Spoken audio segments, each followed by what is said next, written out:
Jesus and his disciples were traveling in Caesarea Philippi. And Jesus asked his disciples, "Who do the people say that I am?" Well, some of them say that you're Elijah, and some of them say that you're John the Baptist, and others say that you're like one of the prophets from way back. Yes, but who do you say that I am? And Peter spoke up and said, You are the Messiah, the Son of God. And Jesus says, "Blessed are you, Simon, son of Jonah, for this was not revealed to you by flesh and blood, but by my Father who's in heaven. And I am changing your name from Simon to Peter, and on this said rock." that on this rock he was going to build his church, and the gates of hell would not be opened. "And I am giving you the keys to the kingdom, Peter.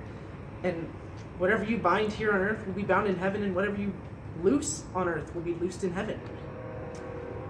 And then God and Jesus then commanded them very sternly not to tell anyone that he was the Messiah until later. Now 6 days later, they were hiking up a mountain like this to pray. And Jesus takes with him Peter and John and James.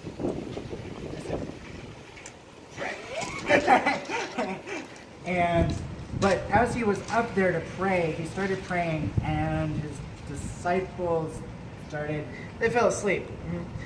And when they awoke, they saw Jesus conversing with Moses and Elijah, and not only that, he was glowing. His face was like as bright as the sun, and his clothes were white as snow. and they were getting brighter and brighter. And Peter said, "It is way cool that we are up here with you, Jesus." And said, "Let us create 3 shelters, one for you, one for Moses, and one for Elijah." But then, a booming voice and a cloud of glory came down upon the mountain. And God said to them, This is my son, and I am very pleased with him. Listen to him. and at this the disciples are like, "Oh," and they fall flat on their faces in terror. But Jesus came up to them and lifted them up and said, Don't be afraid. Everything's okay. And at that point, everything was back to normal.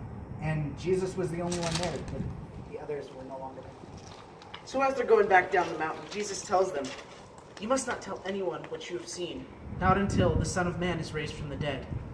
And Peter spoke up and said, But the Pharisees and the teachers of the law, they say that Elijah's supposed to come first. And there's a discrepancy here. It doesn't work. And Jesus replied, "Yes, Elijah will come first and will restore all things. And behold, Elijah has come, but the people treated them as they wished to. And so, how much worse will they treat the Son of Man? And he will suffer at their hands." And at this point, the disciples realized that he was referring to John the Baptist.